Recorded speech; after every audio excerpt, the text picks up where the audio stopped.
اور ایک بزرگ سے ساتھی فوت ہو گئے تو ان کا بیٹا PI میں کیپٹن تھا، جہاز اڑاتا تھا.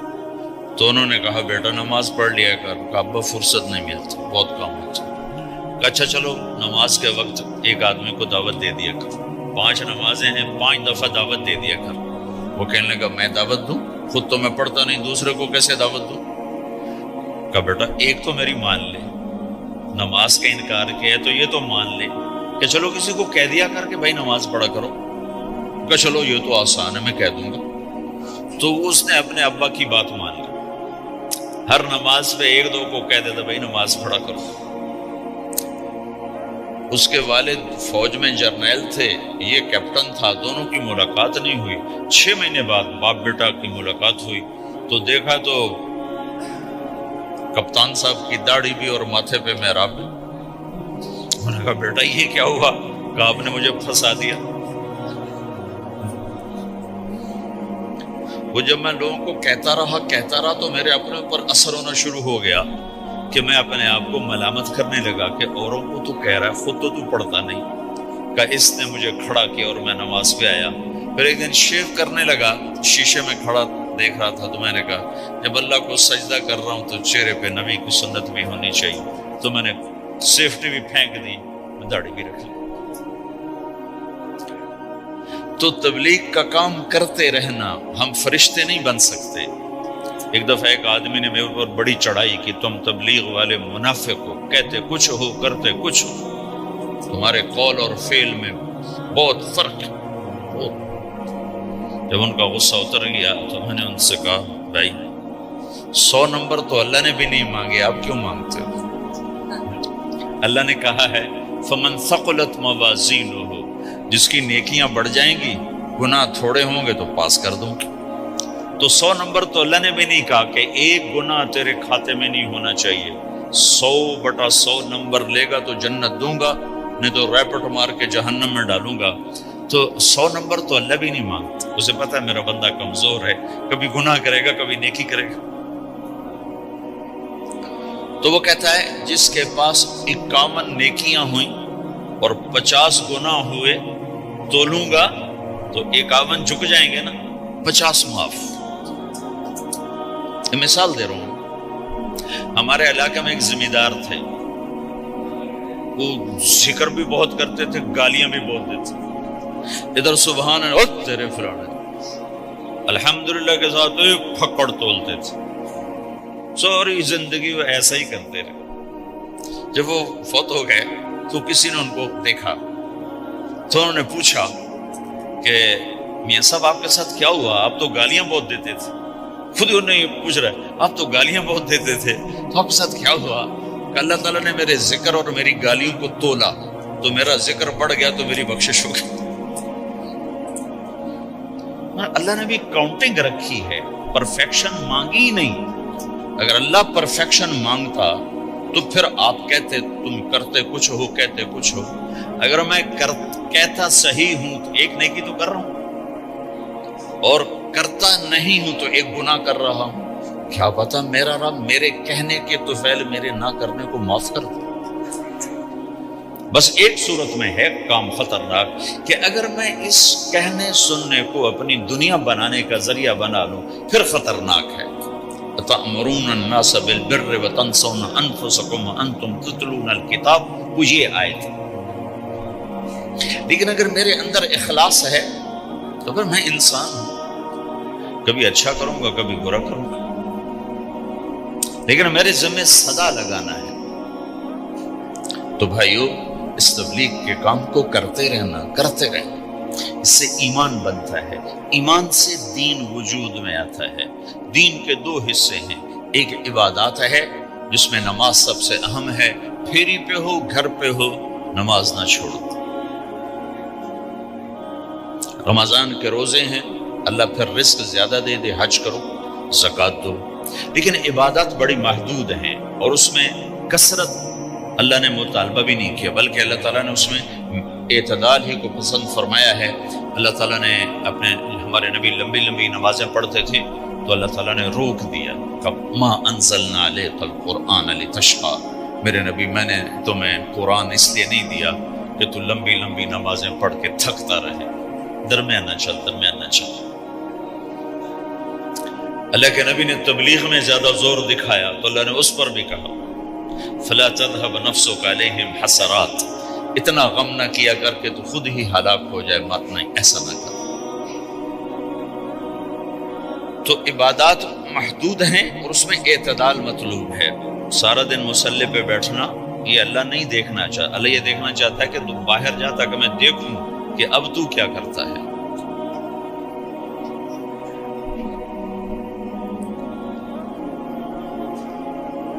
دوسرا حصہ اس کا اخلاقیات ہے، آپس کی معاشرت ہے۔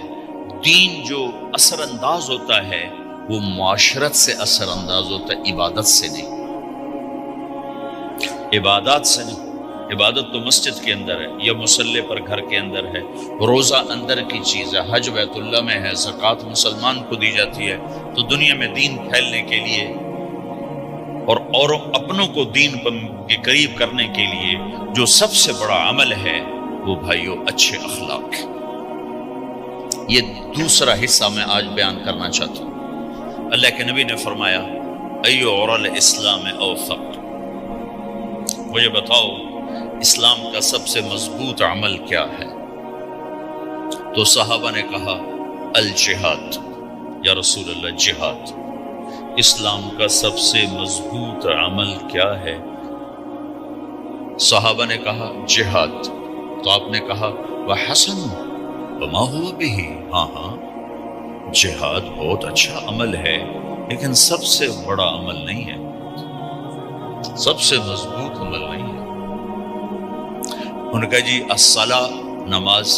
تو آپ نے کہا ہاں وحسنۃ وما هي بها، نماز بھی بہت اچھی چیز ہے لیکن وہ نہیں جو میں پوچھ رہا ہوں، سب سے اعلیٰ، سب سے اوپر، سب سے مضبوط نہیں۔ ان کا جی الحج، حج۔ تو آپ نے کہا حج بھی بہت اچھا عمل ہے لیکن وہ نہیں جو میں نے پوچھا ہے۔ پھر صحابہ نے کہا جی روزہ، آپ کا روزہ بھی بہت اچھا ہے لیکن وہ نہیں جو میں نے پوچھا ہے۔ تو پھر صحابہ نے کہا یا رسول اللہ پھر آپ ہی بتائیں، ہمیں تو نہیں پتا۔ تو ہمارے نبی عبادات سے اوپر لا رہے ہیں، اپنے ساتھیوں کو عبادات پہ قائم کر دیا۔ ہر آدمی نمازی بن چکا ہے، ہر آدمی روزے دار بن چکا ہے، ہر آدمی مالدار زکوٰۃ دینے والا بن چکا ہے، اور ہر آدمی حج کا جذبہ پیدا کر چکا ہے۔ اب آپ ان کو اخلاق پہ لانا چاہتے ہیں، چونکہ اسلام کی تکمیل اخلاق سے ہے۔ اسلام کو تشبیہ دی گئی ہے گھر کے ساتھ، بنی الاسلام علی خمس، تو بنیا کا لفظ عمارت پر بولا جاتا ہے۔ تو اسلام کی بنیاد میں ہے کلمہ، نماز، روزہ، حج، زکوٰۃ۔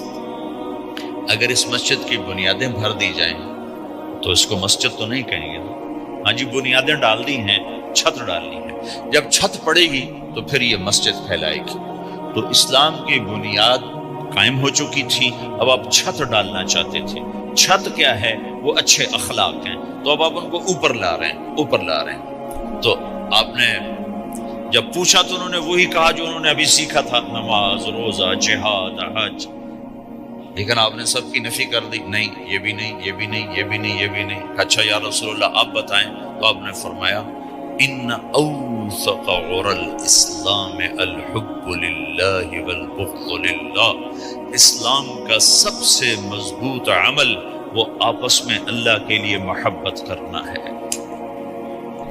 اسلام کا سب سے مضبوط عمل وہ آپس میں اللہ کے لیے محبت کرنا ہے۔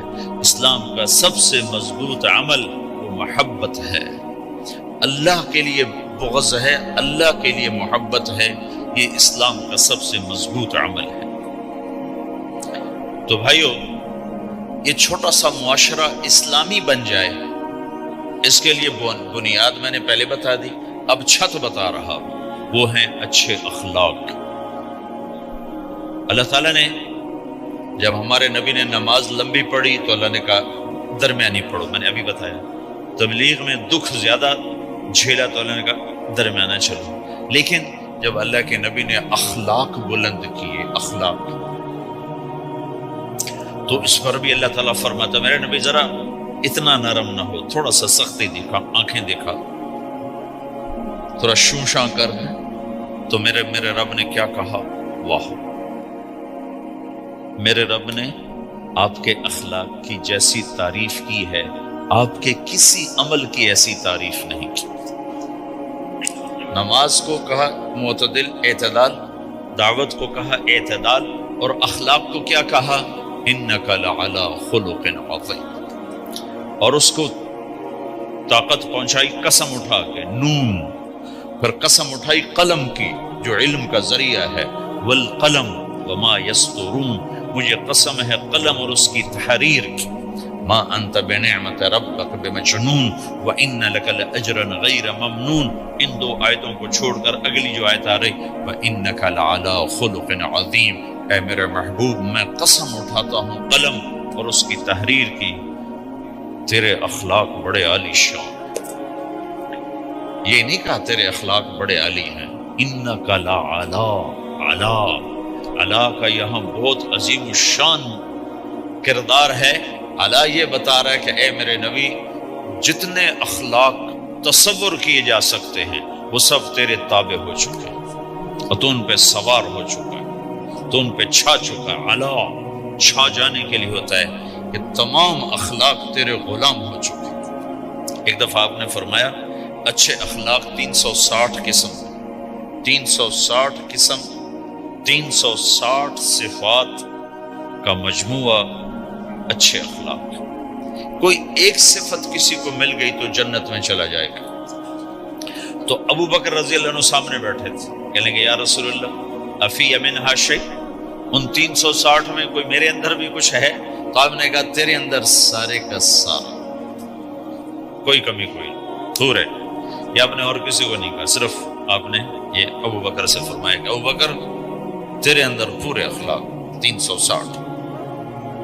تو بھائیو، آپس کی محبت اور اچھے اخلاق یہ اسلام کا سب سے چوٹی کا سبق، سب سے اعلیٰ درجے کا سبق۔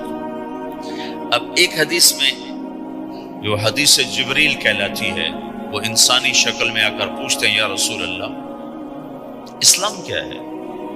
تو آپ کہتے ہیں کلمہ، نماز، روزہ، حج، زکوٰۃ، یہ اسلام۔ یہی سوال اب آخری حج کا موقع آ چکا ہے، اب اسلام 9 سال آگے، 10 سال آگے جا چکا ہے اور اس کی شکل مکمل ہو چکی ہے۔ تو عمر بن عبسہ رضی اللہ تعالیٰ عنہ یہ آخری حج کے موقع پر آپ سے ملتے ہیں اور آ کر یہ آپ سے پوچھتے ہیں یا رسول اللہ مل اسلام؟ سوال ایک ہے، مل اسلام؟ شروع میں مدینے کے داخلے کے شروع میں جبریل انسانی شکل میں آتے ہیں اور کہتے ہیں مل اسلام، اسلام کیا ہے؟ تو آپ کہتے ہیں کلمہ، نماز، روزہ، حج، زکوٰۃ۔ اب یہی سوال 10 سال کے بعد یا 9 سال کے بعد عمر بن عبسہ کہتے ہیں یا رسول اللہ مل اسلام، اسلام کیا ہے؟ تو اب جواب سنو، آپ نے فرمایا اطعام الطعام وطیب الکلام، میٹھا بول بولنا اور کھانا کھلانا۔ کسی سے میٹھا بول بولنا کتنا عظیم ہے میرے نبی کی، میرے اللہ کی بارگاہ میں، کہ آپ نے فرمایا ابتسامک فی وجہ اخیک صدقہ، تو اگر کسی مسلمان کو ہنس کے مل لے تو یہ بھی تیرے لیے صدقے کا ثواب، صدقہ لکھا جائے گا۔ جبریل کہتے ہیں یا رسول اللہ مل ایمان، ایمان کیا ہے؟ تو آپ فرماتے ہیں اللہ کو ماننا، فرشتوں کو ماننا، نبیوں کو ماننا، کتابوں کو ماننا، تقدیر کو ماننا، موت کے بعد کی زندگی کا اقرار کرنا۔ ان تؤمن باللہ وملائکتہ وکتبہ ورسلہ وبالبعث بعد الموت، یہ ہے ابتدائی جواب۔ اب یہی سوال عمر بن عبسہ کرتے ہیں 9 سال کے بعد، یا رسول اللہ مل ایمان، ایمان کیا ہے؟ تو آپ نے فرمایا الصبر والسماحہ، صبر کرنا، معاف کرنا۔ سوال ایک ہے، جواب 2 ہیں، کیوں کہ جگہ اور نوعیت بدل چکی ہے۔ ابتدائے اسلام ہے تو عبادات بتائی جا رہی ہیں، انتہائی اسلام ہے تو اخلاق بتائے جا رہے ہیں کہ اے عمر، ایمان کیا ہے؟ صبر کرنا، معاف کرنا، صبر کرنا، معاف کرنا۔ تو بھائیو، جو ہمارا معاشرہ بنے گا اسلامی، گھر میں باہر، وہ بنے گا